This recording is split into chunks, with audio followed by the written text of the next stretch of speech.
Good morning, everybody. We are starting now the second session. Good morning.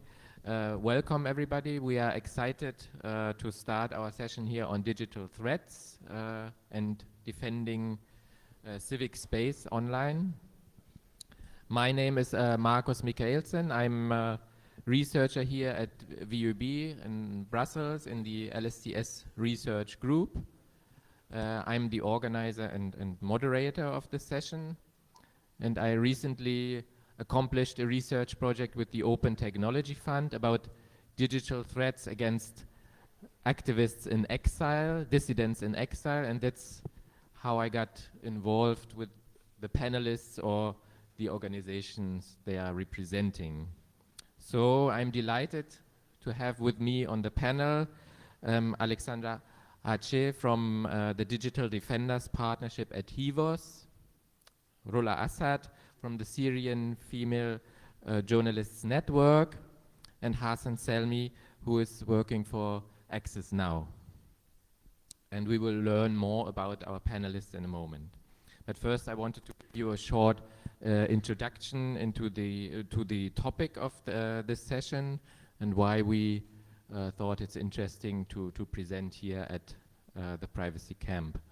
So imagine we were to hold an event like this on technology and activism 10 years ago.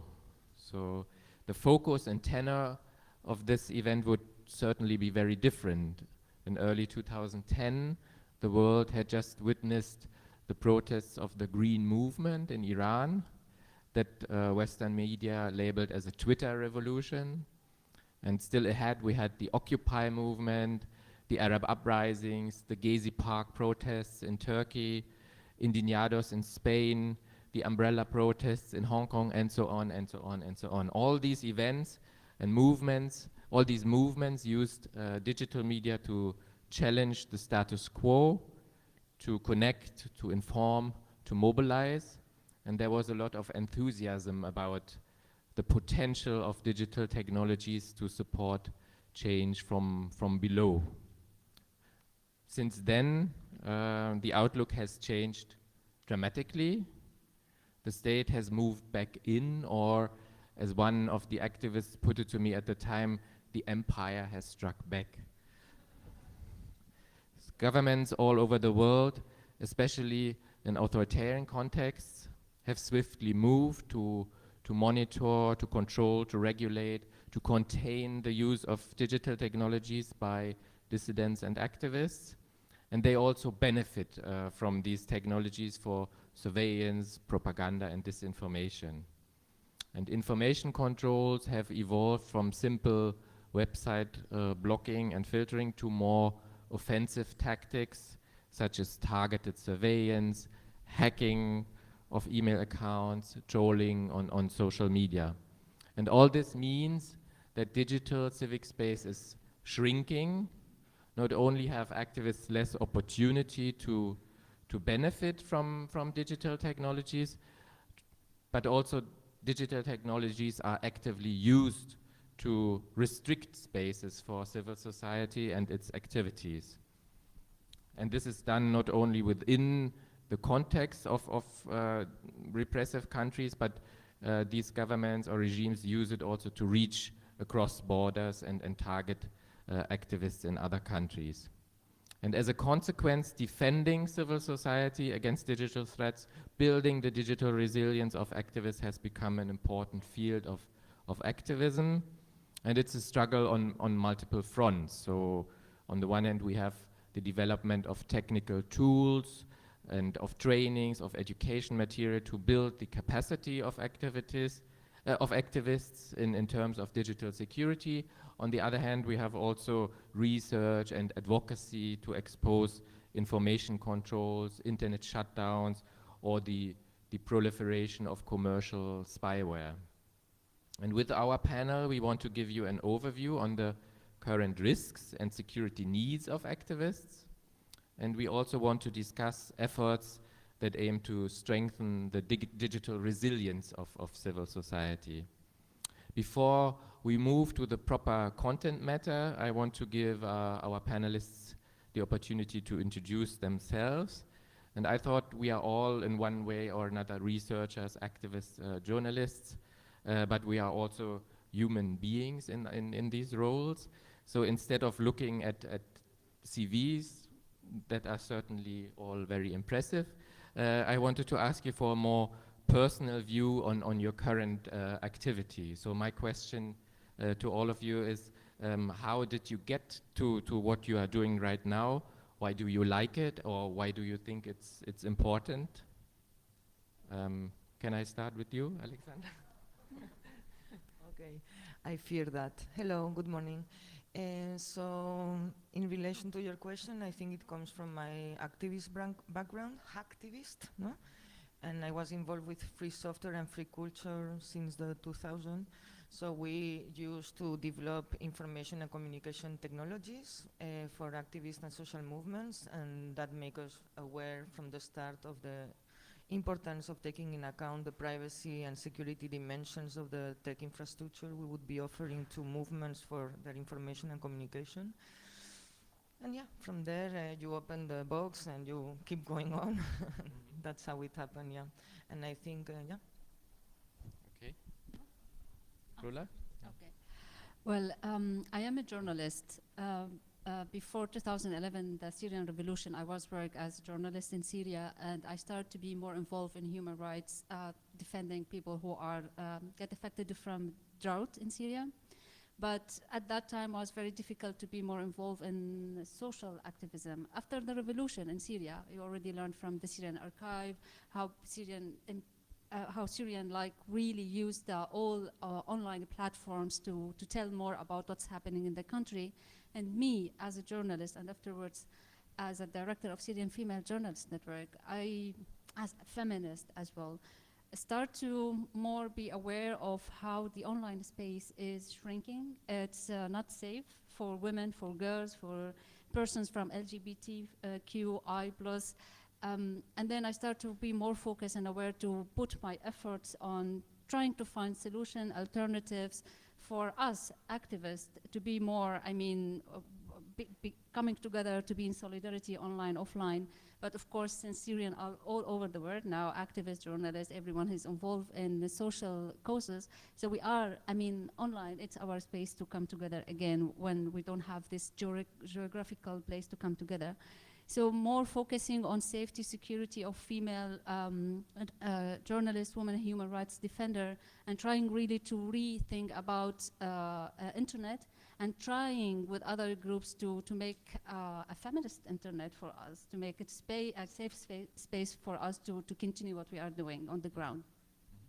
Thank you very much. Yeah. So hi everyone.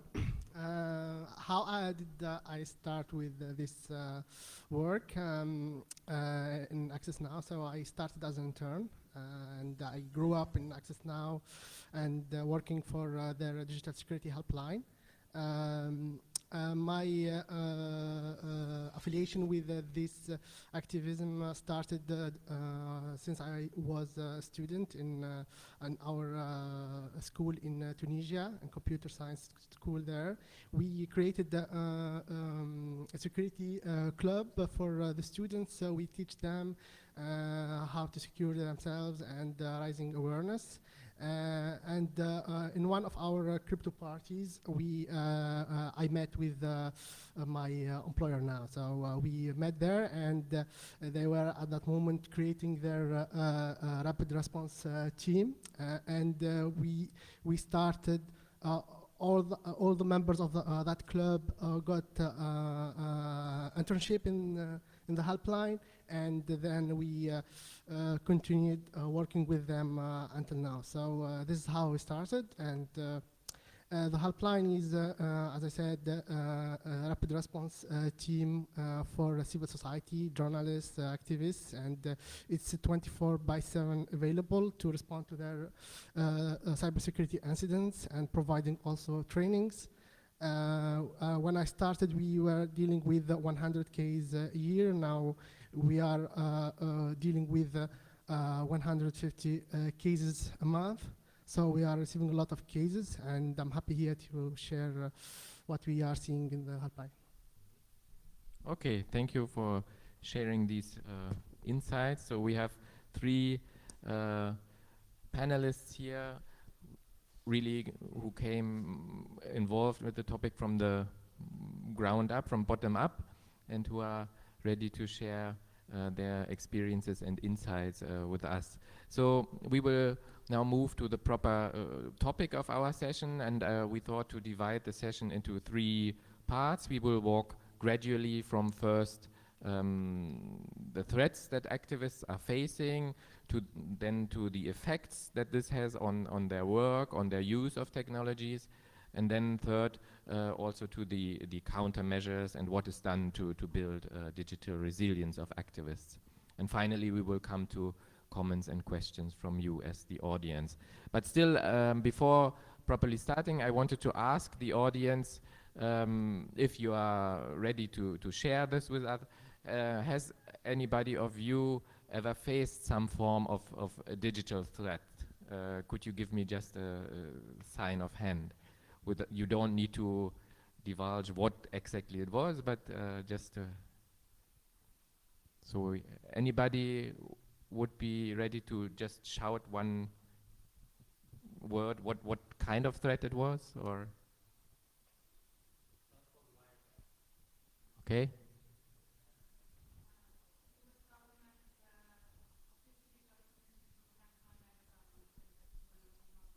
Okay, thank you. One more, maybe? Trolling, yeah. Yeah. Okay, so thank you for that. I think, yeah, Hassan, you are well placed to give us an overview of what type of digital threats activists are facing, or what type of activists you are dealing with and observing. Does this somehow reflect your work, also correspond to your insights? Thanks. So we are observing a lot of threats that targeting human rights defenders and activists. Some are not targeted. Some like normal phishings that or campaign phishing, trying to steal banks' accounts, etc. But they are still affecting human rights defenders as they are using those banking platforms, etc.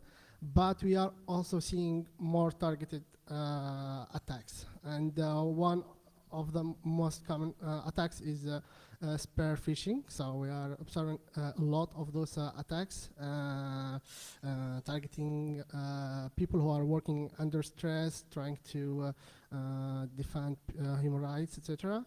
And I know that many of you understand what is phishing, but let me explain it. So phishing is crafting a web page that looks like your favorite platforms like Facebook or Twitter, and deliver a link to you where you that looks like also the domain of your platform, and if you don't really read well that link, you end up entering your passwords. So it relies on many things. The first thing is how well your or the attacking web page is crafted. So it needs to be looks like very similar to the page, but also how well your URL is crafted. So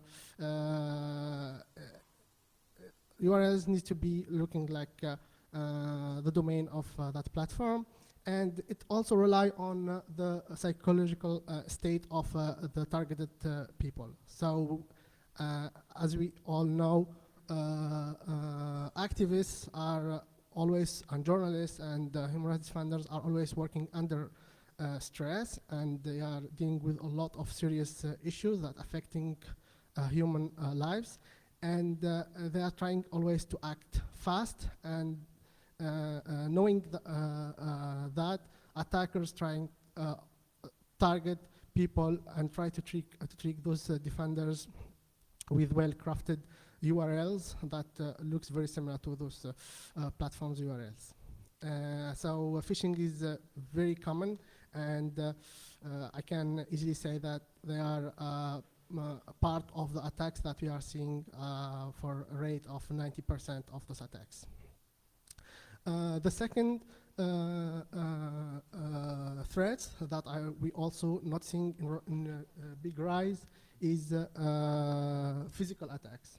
So when the adversary can't trick people to provide their online data, they go to them and confiscate their devices, raid their offices, and forcibly get their credential from them. And this is, we are going to speak about that in more details, but this is maybe the most a common change in the behavior of adversaries, especially in conflict zones like Libya, like Syria, like Iraq.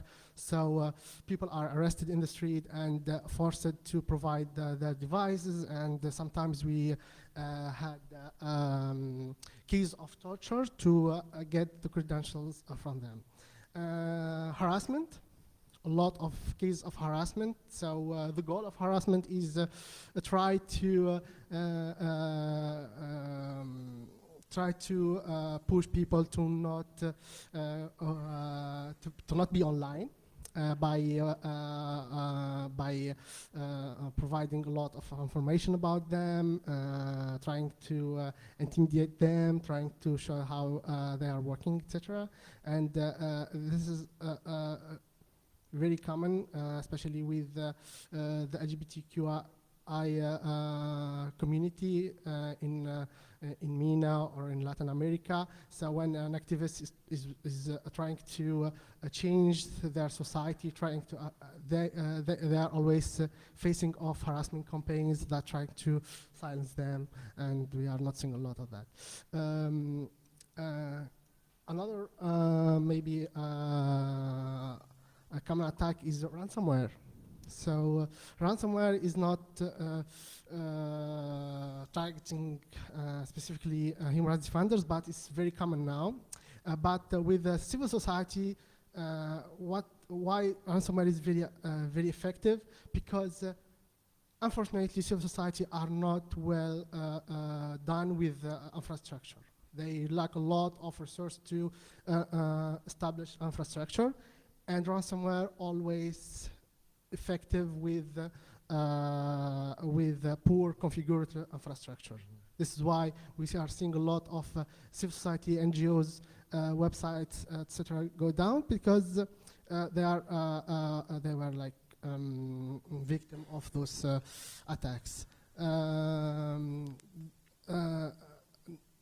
trend now is commercial spyware. Mm-hmm. And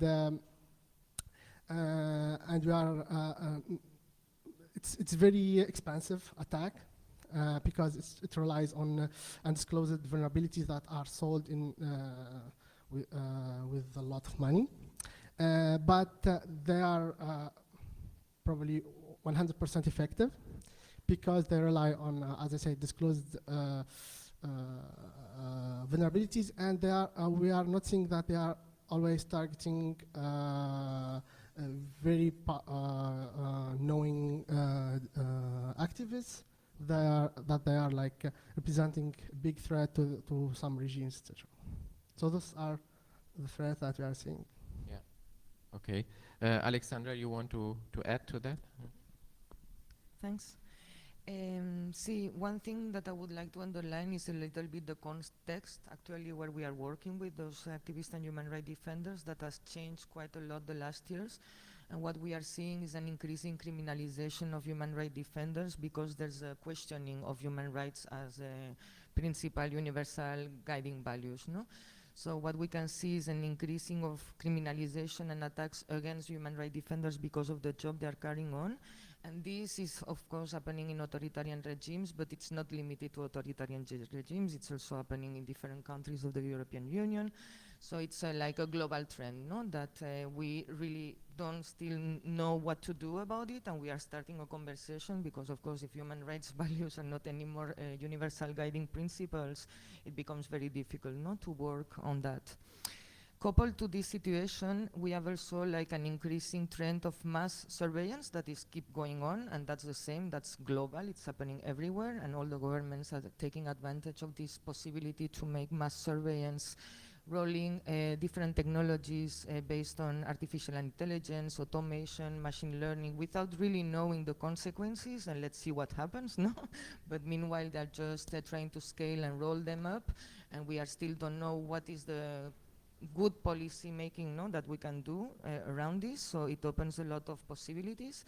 And at the same time, we have also an increase of targeted surveillance because the cost of targeted surveillance are also lowering, no? It's less costly, so we can see the trend, no, with Helpline and other initiatives, that every time it's easier to make a very sophisticated and targeted surveillance towards certain individuals, but also communities and groups, no? And that's another issue. What we have also in that context, it's a massive multiplication of crackdowns on internet freedom, and that becomes censorship, but also it is based on shutdowns or slowdowns, because sometimes they don't shut it down, they make it so slow that you cannot use it, and that's another kind of strategy they're using a lot, and that is multiplying in a lot of countries around the world. The other thing I would try to underline and is like we have a trend that there's more access than before to tools for data protection and free expression, but at the same time there's a reduction of user capacity to control their data and the devices. So it's a little bit like an ambiguity there, no? And at the same time, this access to tools for data protection and free expression, it's not evenly distributed around the world. There's still a lot of communities and regions and human rights defenders, either that don't have the possibility to access them or don't even know that those alternatives exist, and they cannot get a proper training or develop capacity building to be able to use this infrastructure or tools for their own needs and their own context, no? So we have a big gap there. And the last thing I would say is that all these make that a lot of human rights defenders and activists are still working with totally insecure tools, in the sense that using social media platforms that are not designed for activist work. They are not designed for documenting and archiving and having conversations and taking decisions, no? They are designed for other purpose. So of course this creates like a big problem, no? Because you are using an insecure tool totally that has not been designed for your purpose, and you need to adapt, and from there's a lot of different digital risks and threats, no, that come on. And the last things that I would say that I forgot to say regarding the criminalization of human rights defenders is that we have an increasingly situation of initiatives that cannot register as NGOs or organization in their context because they are being criminalized. That means that they get out of the possibility to access funds or support, and that's very problematic, or they are facing increasingly administrative harassment. So that makes, no, like it takes the energy of their work to put it in another place. And that's also another problem, because us as funder organization that support human rights defenders, we don't really have mechanisms to see how to support people and movements that are not, you know, under like a juridic structure or an organization. It happens, but yeah, we need to rethink a bit how to do that. Yeah, thank you very much for that. So, yeah, restrictions in digital civic space are coupled to restrictions in offline space here in these cases. Yeah, Hassan pointed already out that pointed already to this. So Rula, you are the director of a network for Syrian female journalists. So is there a gender dimension to digital threats, and are there specific threats targeting women journalists, women activists in the online space? Yes, because actually what's happening on online, it's just reflecting to what's happening offline, and it's all about power relation. So it's not surprising that all the threats, for example, a male journalist or a man activist that facing, but we add to all that also the sexualized nature of the death threats, saying like attacking family, children, threat them with, for example, rape, gang rape even. So all this, it's the gender dimension to the threat that other activist male/male face. And of course, it's all around culture. Even, for example, I'm talking about coming from culture, Assyrian cultures, but still in the MENA, for example, and Hassan, correct me if I'm wrong, it's still when women speak up online, it's more threat to any male, actually. And why it's dangerous, in my opinion, because people sometimes offline, they don't dare to shut down someone.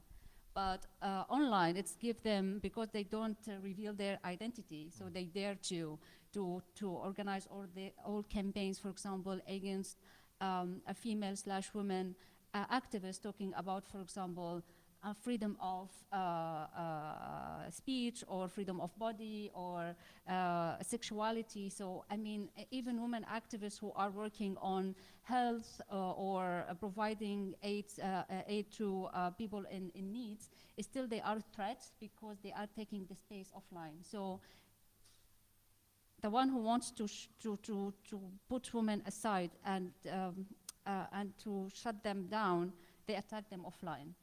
And they attack them as a woman, not as an activist. And in my opinion, again, as a journalist, as activists, we really see the difference between hate speech and attacking based on gender. So hate speech, everyone, I mean, target to hate speech. But when it comes to cyber violence against women, it's actually taken a very sexual nature and threatened. And again, it's coming from the culture. It's what's happening offline, it's reflecting on online. And of course, because now it's affecting women, actually, just to add to that threat, like we don't see women activists, I mean, less.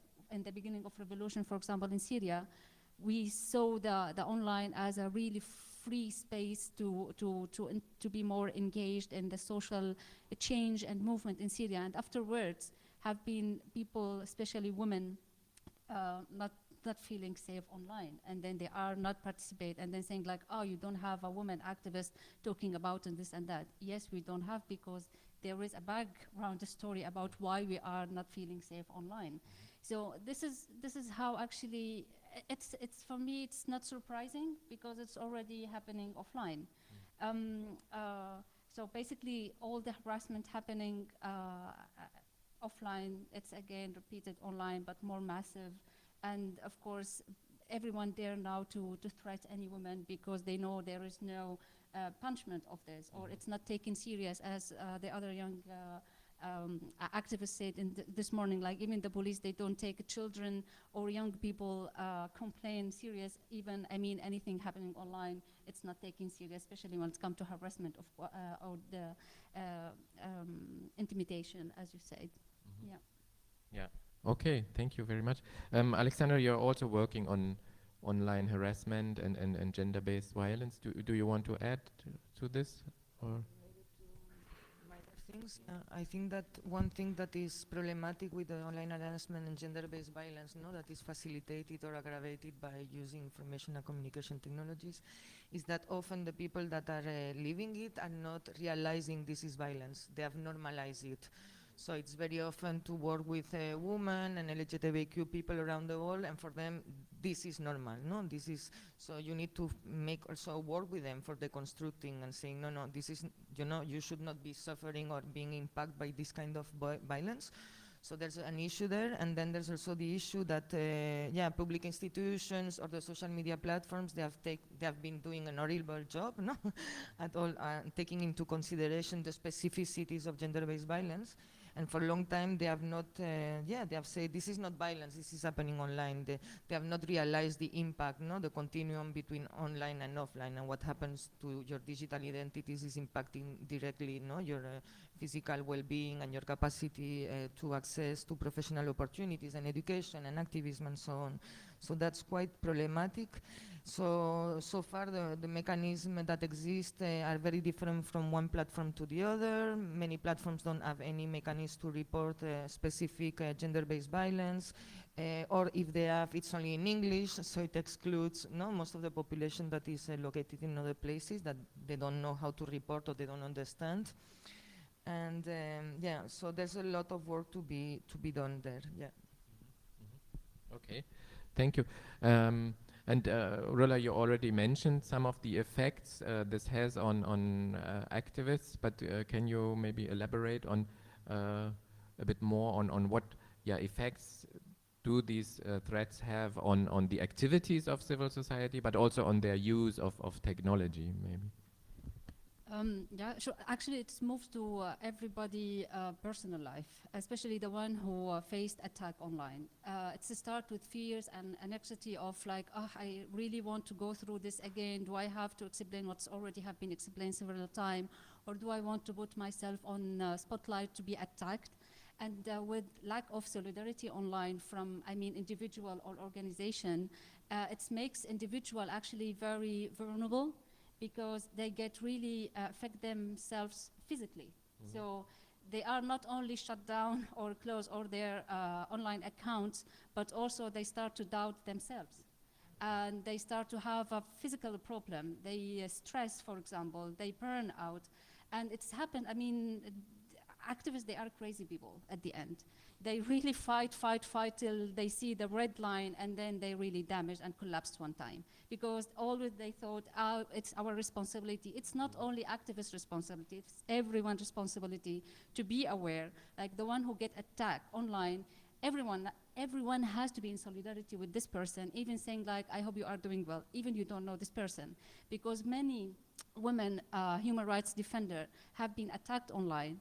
This is the first thing they say. Like, we don't want a support of to evacuate to other place. We don't want to have tips of how to be more secure. We want some human connection with people. Like they said, like, okay, I see what you, because this is what turned afterwards to feel lonely and burn out and leaving the career if they are, for example, journalists. And many Syrian journalists, women journalists, they left their career because they are not interested. Many citizen journalists, they left it because they were in front line, and then they've been attacked because they are reporting and archiving a violence from militias or, I mean, other civilian against civilian because of difference of opinions politically.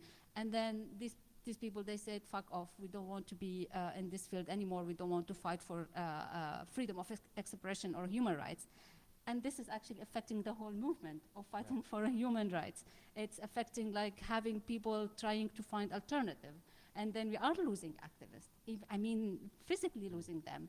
And there is activists try even, I mean, it's developed to have a trauma because of the online attack. Not only being on the front line and reporting about, for example, a conflict or a massive violence activities in, for example, demonstration or own border.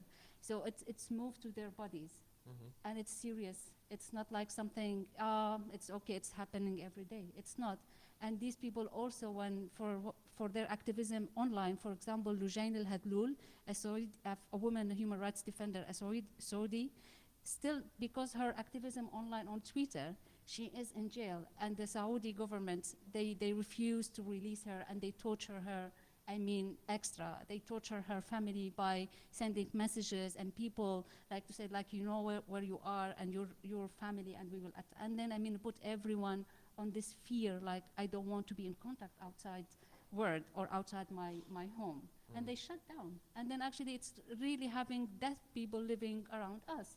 So it's that much, in my opinion, serious when it happens something online, how affect our people's lives. Yeah, thank you very much.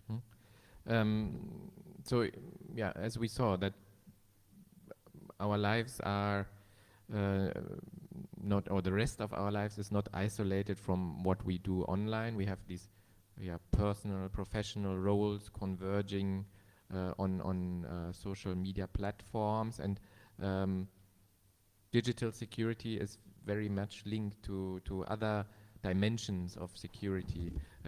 You are also working in this field. Would you like to elaborate on this, Alexander? Sí. So, bueno, this is a little bit about the evolution of the so-called digital security field for human rights defenders, no? That has been evolving. It's a new field in a certain way, no? It's only been around like 20, 30 years ago, no? Because, yeah, it's new means and new technologies. But there's been an evolution for the last 10 years and an understanding that you cannot work on security from a digital perspective without taking in account physical security and psychosocial well-being and situation. And that's normal, no? If you are under attack and you are super stressed and you cannot think straightforward, it's less possible that you can learn to develop new, to use new tools, no? It's not the good mindset. I'm giving an example, no? Or if you do a super digital security training and then I don't know, your office is open and it's easy to enter. I mean, it's like, it looked very obvious, but really this has taken a long time for the scene to understand that there was a need to work on the interconnections between those different dimensions. Of course, we could add other dimensions. It's not only like well-being and psychosocial and physical and digital. There would be also legal counseling and access to funds and other dimensions, no, that are part of this holistic perspective. But in any case, it's also an acknowledgement that developing protection and security for an individual, a network, a community, an organization is very contextual.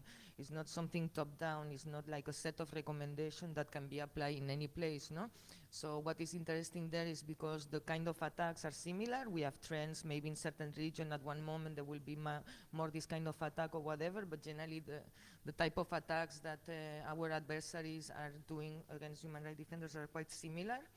But the mitigation strategies are super contextual. It really depends on the context, the kind of technologies that people are used to, the legislation, the relation that you can have with public institutions. I mean, there's a lot of elements there. And that's why, there's been like this, transformation of the field, starting to acknowledge that yes, we need to develop top-down capacity so people can create like resilient communities that are able to develop their expertise to create their own protection and digital security measures, no? And we are still there. There's still evolution. There's still like a combination. But I think there's more work than before between physical, psychosocial, and digital. And I think the results are better, are more stronger, I think.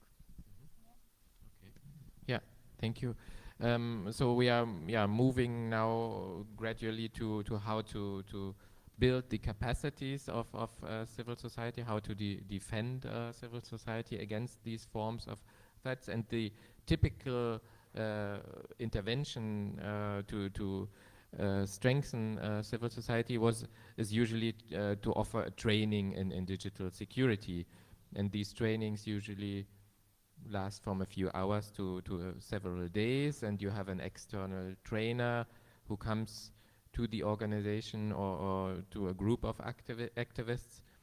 And I mean, you are the experts, but I think these trainings have been offered on a larger scale since about 8 to 10 years, no? And the field is now taking somehow account of what works, what doesn't work, and so what is your experience? What can digital security trainings achieve?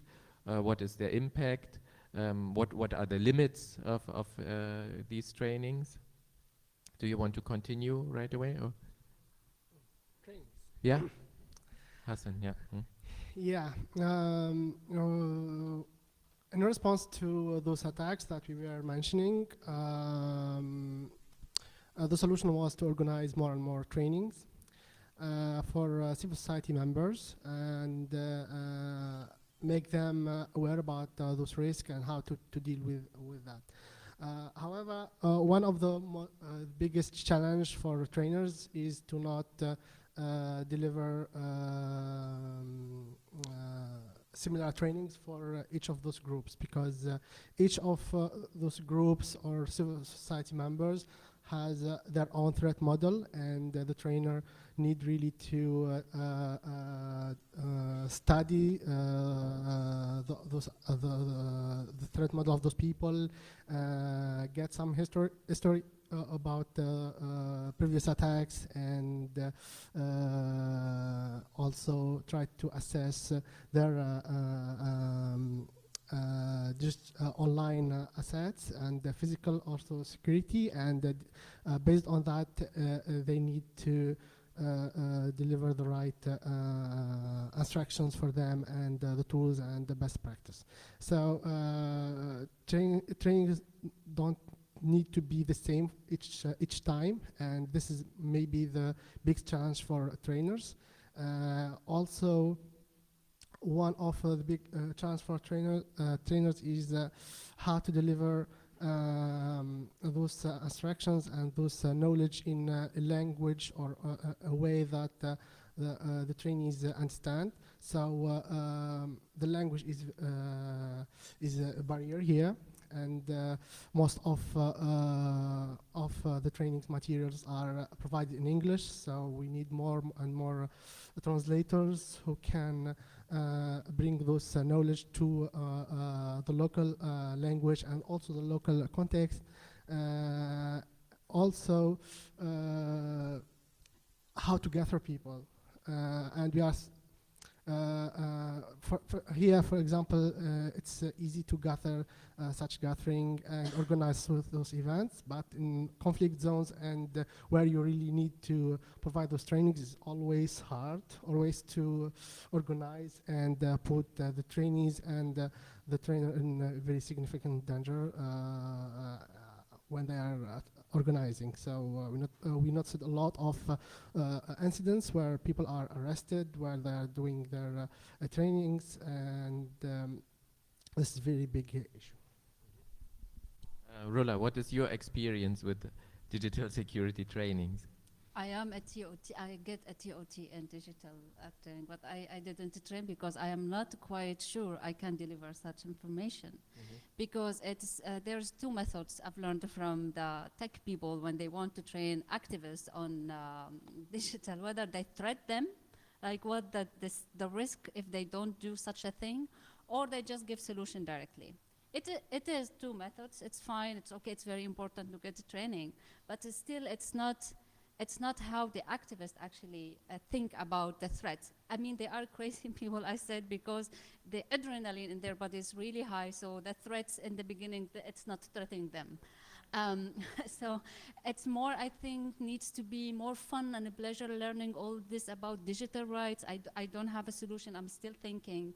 But also I think we look to the end of the story, and it's like activists getting into trouble because this and that. I believe like digital rights needs to be started from school, as everything related to environment as well. So it's two things needs to be already integrated in a school, rather than like after we graduate from university and we start our career or activism, and then we say like, oh, okay, we have to learn something. So I think this is the limit. It's like how have been trained. It is important, I'm not saying that, but I think when it comes to civil society, not individual, it needs to be integrated to the organization, and to have more rapid response network in each region for individual, because they don't have access to this training, and they need like really first aid help when it comes to when they get in trouble. So this is how my experience with digital security, and learning from that in our organization. We are trying to have it as a policy, trying to really give people in the organization the time to learn what's, our policy, but also the tool, and then to try to make mistake, not to use it, and then to use it again, and why we use it. It's also a very learning process to integrate it to day-to-day behavior, because it's about our behavior. It's not like techniques I use when I need. This is my belief about digital and digital training to be integrated more than just I get it, and then I use it when I'm in a threat. Okay. So Alexandra, I know that your organization is critically evaluating the impact of trainings, and you are testing different models and approaches. Can you maybe tell us a bit more about alternatives or improvements to digital security trainings, and also about the approach that you developed with the Digital Integrity Fellowship? Okay, that's a lot. So building on what you say, Hassan and Rula, I think that, how to say that? I think that we are evolving in the field. That digital security training has been like a process of, it's been very colonial. like really, and really, yeah, like without questioning what the experts on digital security were doing and what they were doing and how they were supporting the people. So this start to change, luckily. And there was also like a strong emphasis on militaristic approach, and it was a really super male-dominated scene, no? With guys that really didn't, you know, review their privilege and the situation of the people they were supporting. So we had a lot of catastrophe situation that we went and they were like, no, no, don't talk about digital security training. It's been horrible. They forced me to use GPG. I don't even know why I should be using that, you know, like. So there's been a lot of negative outcomes of this situation, and there was also a lot of digital security training based on the fear, no? Creating fear like if we didn't have enough fear, no? So I think this is starting to change, and we're starting to have much more like a methodology that is based on understanding what would be the unexpected outcomes of this training. Should we go there? Is it gonna create more harm or not?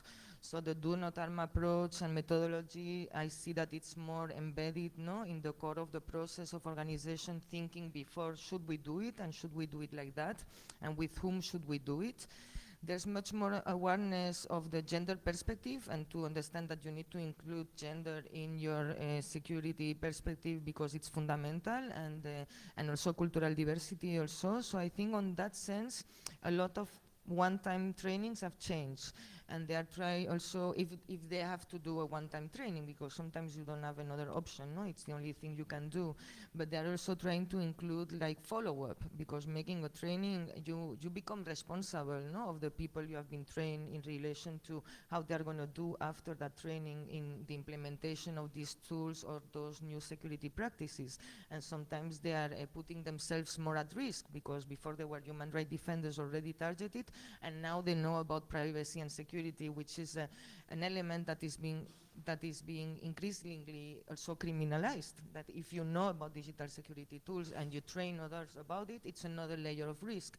So when you train people to engage in that field, you need to become also responsible of what's happening after and how they are doing, no? So that's for more one-time trainings or workshops that are requested or needed in an area and so on.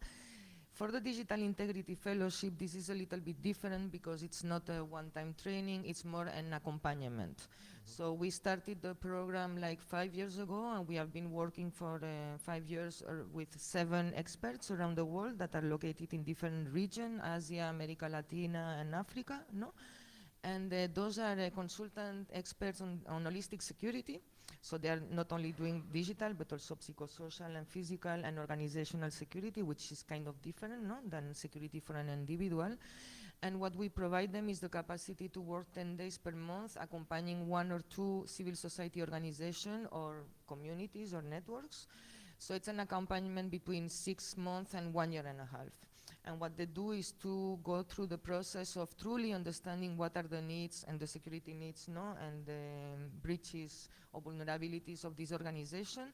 And then they train people on that organization, the security focal points. So those people are able then, when the Digital Integrity Fellow leaves, to replicate and maintain, no, the work around holistic security in the organization. So it's a more slower and in-depth process. It's more costly, of course, but we believe that the outcomes are much more like strong, because when the organization is moving, they have people in the organization or in the network that have been trained, and everybody can become a digital security trainer. I mean, if you're motivated on those issues, it's not something that you need to make at university. You need to be interested. Basically, most of the people I know are autodidacts. They have trained themselves and self-learn and so on. So if you have people that are super motivated on those issues, anybody can learn about that. So I think that's a major difference, no? I think I'm forgetting things, but later.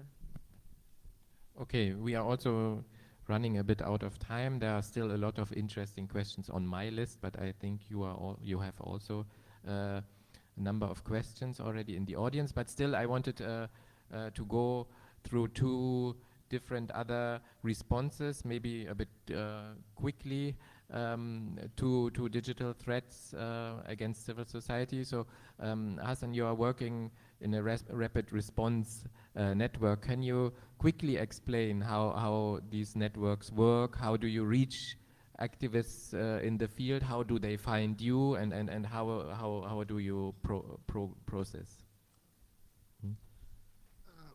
So what's a rapid response? It's a team of digital security experts available for an amount of time. For example, for us, we are available 24 hours a day. And they are available on some intake mechanisms like phone, like email, like chat tools like Signal and WhatsApp, and they are always there to respond to any incidents that is reported to them. And they are following process and guides on how to tackle each of the incidents. So they are rapid response team are always trying to keep themselves up to date with attacks and the trends in their field, so they can be ready to tackle any of those incidents. One of the cornerstones in rapid response is to define your mandate. So which people or which kind of users you are going to cover, and this is very important. So you can so you need to define how to reach out to them. Where they are, they exist, where they gather, where they, where is their forums, etc., and try to be available there. So you can reach out to them using emails, try to be in their events. For example, we relied a lot on being available on those events. We run what we call Digital Security Clinic, which is a table where we send one of our handlers to be on site and bring materials and resource and hardware, software, and provide that to those activists that attend those events, and teach them about security and create more links with them. What else about a rapid response team? Also, you need, as a rapid response team, you need to be very well linked with partners, peer organizations that can help you to be up to date with new trends, but also to vet your beneficiaries.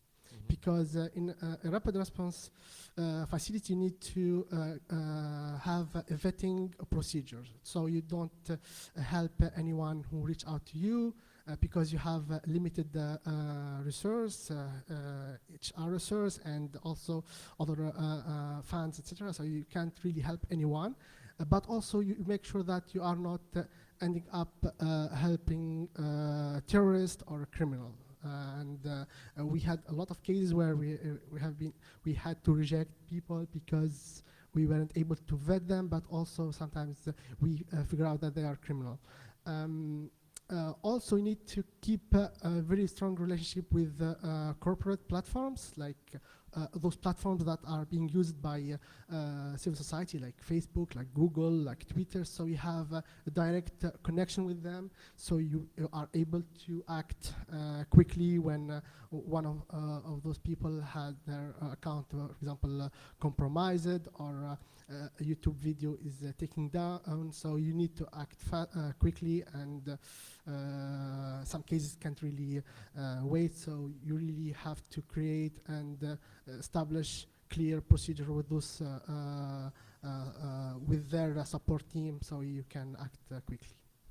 Okay, thank you very much. And I know, just if we add this as a last point, I know one way to institutionalize somehow or formalize these rapid response networks is a CERT initiative, so a computer emergency response team. Can you quickly explain a bit about that?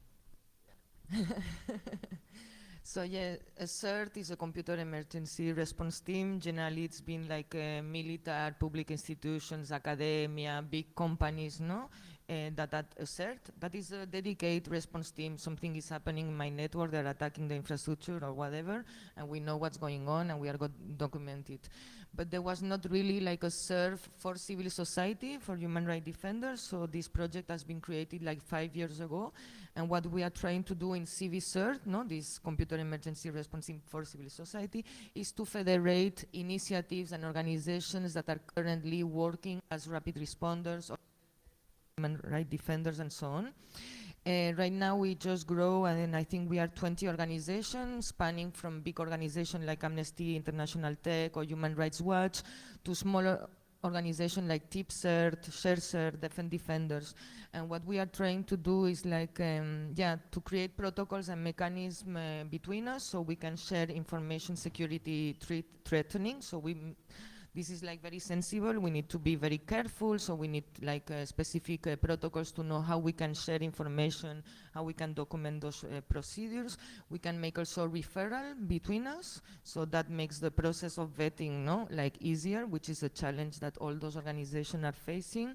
And we are trying also to, put in common some technical infrastructure. So right now we have an instance of MIPS, which is called Malinformation Platform System. I got this awesome malware and I just analyze it, and I'm just creating like an entrance in this instance when I'm going to explain where this malware is having an impact and where the attacks is coming, and this information now we can share better, no, between the different projects and initiatives that are part of CiviCert. And of course civil society that is facing digital threats and digital emergency can contact us. So we can see who can support depending of availability and in which region it's happening and know-where and expertise. Yeah, I think that's it, no, Hassan? Or I'm missing something? That should be probably what the rapid response team, so you have people available to provide a rapid response and also collaborate with other networks. Okay, thank you very much.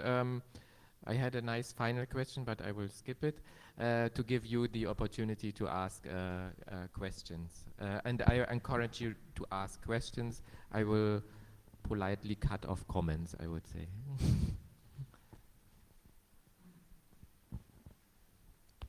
Thank you. My name is Douwe. I was wondering a little bit about the future of your work. We have seen some groups working in human rights who are moving towards new technologies that are emergent anywhere, like AI, deep learning, or neural networks, maybe using IoT sensors to do certain stuff, using even satellite imagery. I was wondering if activists used to this kind of new technologies, some even using blockchain, God be kind on their souls. I was wondering if this poses new challenges for your work, or is it a variation on the same theme? Like if people start using this kind of technologies where, you know, before it was maybe just a mailing list or using communication devices, and now it's getting a little bit more complicated from my point of view.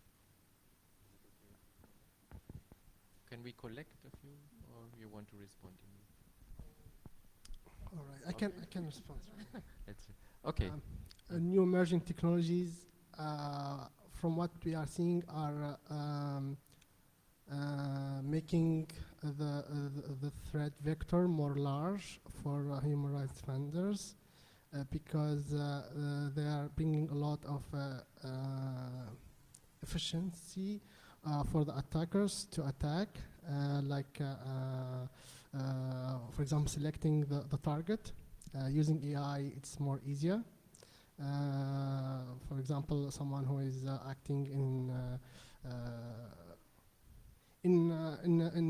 a country where you have a big population, AI, for example, can help you to select that target more or faster. Also, there are some new technology that are mean to help people to be more secure, but because they are not really mature, they always keep a lot of vulnerabilities, like IoT, for example. They are meant to make people's lives easier, but because security is not coming in the first place when developing those tools, using them, especially by vulnerable users, allow attackers a new attacking point or angle. What we really suggest is to make sure that any tool you are going to use, make sure it's well documented, it's open source, it's audited, it's mature. Don't always use new tools.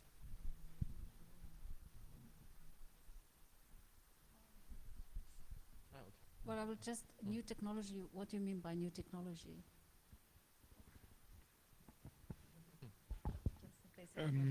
Yeah, what I'm kind of referring to, like I know this story that some students from the UK, they were collecting satellite imagery from villages in southern Sudan to see which ones were attacked by the government and which one weren't, and they subsequently got hacked by the Sudanese government, so they now have the imagery to know which villages they missed the first time. And I would say that sometimes it can be very tempting for activists to start collecting their own data because it can provide their own intelligence. But I was imagining that for your work, the field expands, you know, the things that you need to know, how you educate people about data collection, maybe limiting data usage. It only adds to your work. So I was wondering, do you really need new techniques to educate people, or is it more of the same, but then just in a different field? Is it a variation on the same theme? Shortly, actually, we are working remotely from 5 different countries, and all our work, it's online. Online it means like a cloud. Someone advised us not to use a cloud, but we don't have other option. And all communication, it's open, and we are working in conflict areas. So it's not only Syria, but also Turkey. It's considered not a conflict, but a very critical place, sometimes with Libyan. We do the basic, to be honest, just because we are afraid to share too much online, so sometimes we do less. So this is kind of, we feel more safer than really using without awareness all our data or sharing information about certain individuals, especially activists or activity like collecting people, gathering people, and then the names of people, it's like shared somewhere or sent by email. So in our field, we do less because we are afraid of if we share more and then we might be under attack. Yeah, it's a complex question, but yeah, I feel that it's evolving. Like now, I don't know, the situation with working with land defenders, that they have their own issues and less connectivity, and then suddenly there will be the need to include like a security plan for the drones they're going to be using because they're mapping the territory, you know. So yeah, there's all the time like those new technologies, or also the situation of increasing, we have closed walled gardens, no, national internets. Before it was only China, no? Now this is an increasing trend in other places, so that means that also there are other kind of security vulnerabilities or technologies that are being used in that context, and also you need an update on that and catching up, so it's a bit complex.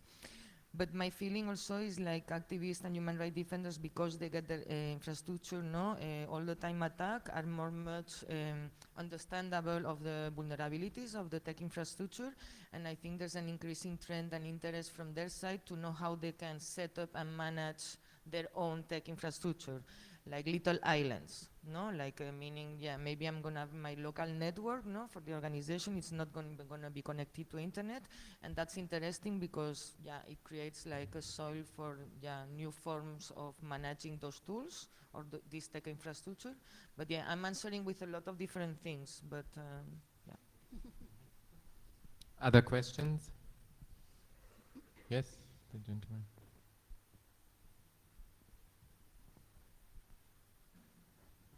My name is Andreas. I think it was Alexandra you mentioned as a threat increasing mass surveillance. Does that mainly mean collection of metadata, or do you also see face recognition being used increasingly? I didn't hear the last phrase. If I'm seeing also what? Face recognition. See, when I'm talking about mass surveillance, I'm saying like the production of data is increasing around the world. We could also talk about Internet of Things and G5. I mean, like a lot of different technological waves that are shaping, no? So the the data production is increasing, data brokers also, business is increasing, and use by governments of all this data is also increasing. And we don't really know what they are doing with it, no? There's a lack of transparency on those issues. So yeah, I'm saying just that it's a trend, like that is not diminishing. It's a trend for a long time and it's keep going on, no?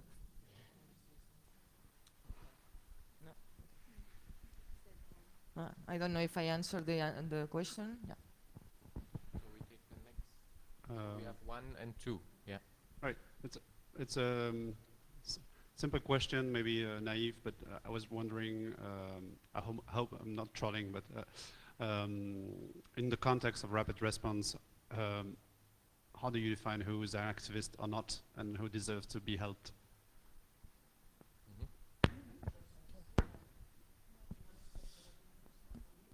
Yes. So I mentioned the vetting process. It's very important in any response team that working to help civil society.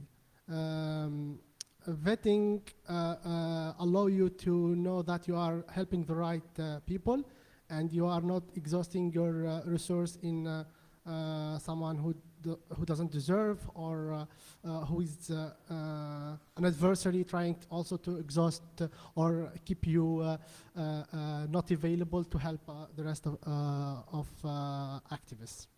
Vetting for us, I can explain how vetting works for our helpline. So whenever we receive a new request from a known beneficiary, we reach out to at least 2 of our partners. We call them vetters, and they are confirmed partners. We have a lot of experience working with them, and we need at least that 2 of our partners or our trusted persons vouch for this person. Otherwise, we can't accept that. If we weren't able to vet them through our circles, we ask them for a reference. And we need also to make sure that those references are trusted. And also, we go back to our partners and ask them and make sure that they are vetted. Once we vet those references, we ask them directly if you are the one who referred this beneficiary. So it's very complicated. It takes a lot of time, but it's needed to secure yourself and don't really end up helping people who are criminal. But once someone is vetted, the next time they reach out to us, it could be more easier to help them without really going through the vetting. Okay, thank you. Very interesting. Yeah. Please. Hey. Thank you. I'm Giovanni Battista Gallus. I would like to ask a question to Alessandra, who talked, if I didn't get it wrong, about the increasing criminalization of activism. Are you referring to the trend towards criminalization of encryption and other privacy-enhancing techniques, or any other trends about criminalization of activism? Bueno, I'm talking about a lot of different things here, no? First, like this increase of right fascism, like popping up around the world, no? That are questioning the universal principles of human rights, no? As values that should be defended and protected. And in relation to that, I'm talking about also the abuse of anti-terrorism law or anti-trafficking laws that are being abused in most part of the world. So that creates a very complex phenomenon, no? Because depending on how they are going to shape the anti-terrorist law, the anti-trafficking law, it will be used for the purpose that will serve their own agenda. And I'm also talking about, yeah, I guess also the issue of criminalizing digital security, encryption, and these kind of things is part of the trend, no? but I guess I'm more worried about this abuse of anti-terrorist and anti-trafficking laws, no? Because there's not really like, I don't know what to do about it. I don't have like mitigation strategies. It just become part of the context and it makes it more complex, no? To know how to navigate in that system, no? So one last question, maybe. There's two? Okay. There is another one. I didn't see. Okay. So 1, 2. One here. Thank you. My name's Ellen. I'd be interested to hear more about what you think needs to happen at a platform level that can help address the online gender-based violence you're discussing. Is it just better moderation? Is it redesigning the whole system? I'd be interested to hear. Thank you. Okay. So we keep this and we take the second one. That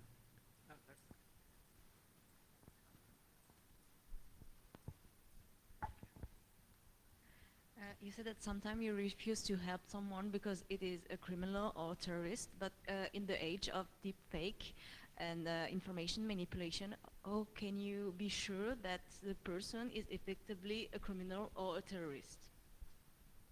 Okay. So this is referring again to the vetting process, but let's take the platform question first. Okay, I will take this. I think when it comes to harassment, actually I'm very optimistic that the online open up to talk about the issue more when it was offline, especially with Me Too movement. It's a start in the different countries and different names, but then Me Too movement from US make it like more open for everyone. I think this to raise awareness in a small organization, big organization, to create a policy for preventing harassment in workplace, and also to try in certain countries to advocate for more laws actually, because it's not criminalized in many countries, harassment and sexual harassment. So I think one of the things we start to do in our work for any woman human rights defender or journalist to open an online complaint window. But also taking all this in, anonymous, that the case can report by herself or himself, or someone can report about it. And actually we tested, and I think it's really quite a positive feedback from our network, because they said, yes, it's much more easier to go to police station and to report. And sometimes it's just to talk about the issue and to break the taboo around it. So finding online mechanism to report harassment, it's from our experience, it's still evolving, but it's promising, because it's much more easier to talk about it rather than to put yourself on spotlight and to talk about it. And it's gathering data, and then for organizations like us, we can use it for a certain, reports, or to share it with other organizations who has more sources to do something on, also on ground, but also online. So far, this is our experience with harassment complaints and using online. See, regarding this question, I think that like everything can be better, in the sense that right now we are thinking about commercial platforms which business model is based on our data and the clicks. So for them, there's no incentive to reduce hate speech and gender-based violence because this generates data and clicks. Right now, there's no incentive for them really to reduce or to adopt other ways of doing.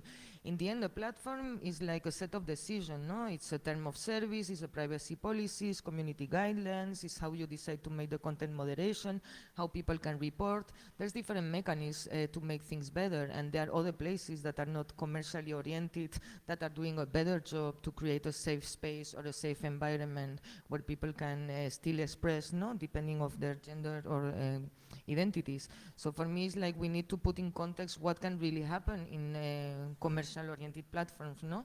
And so far they have only made change because they were forced to, because of bad publicity or these kind of things, but they've never been doing like true change because they really believe on gender equity or social justice. I mean, we need to remember that those commercial platforms are not designed for human rights work, they're not designed for activism, they're not designed for social and political transformation.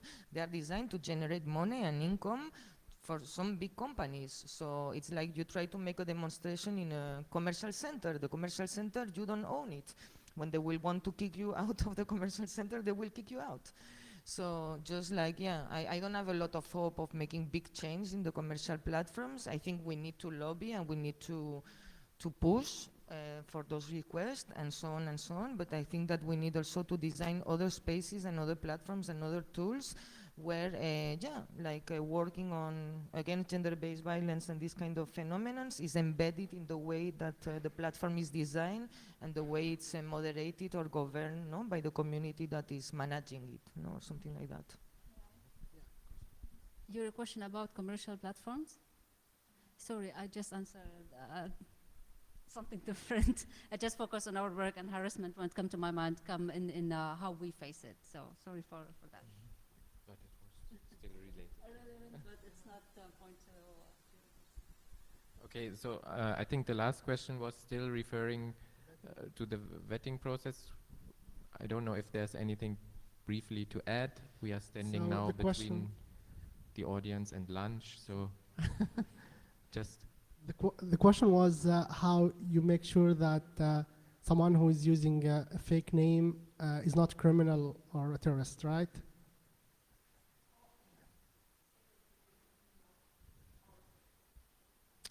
So if I understood the question well, it happens that we receive requests from people who are using fake name, pseudos, and insist on being anonymous even for us. And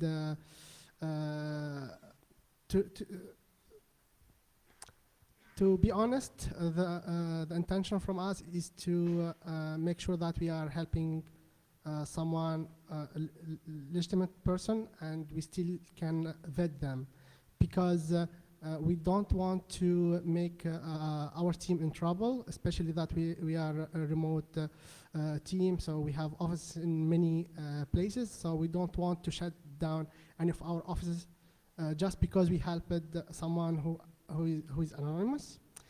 Because think about it, when you help them and you end up in the court, and the court order that you shut down that office or your registration in that country, the damage is significant, not just for us, but for the people and the activists that we are helping in that region. So we need to really be careful, and we need to clearly communicate that to the requester and make sure that they understand that. Yeah, thank you very much. Okay, with this, thank you for this interesting session. I want to thank the audience for your attention. We are leaving you now for a well-deserved lunch break, but most of all, I want to thank our panelists for sharing their insights and experiences with us. Thank you so much for coming.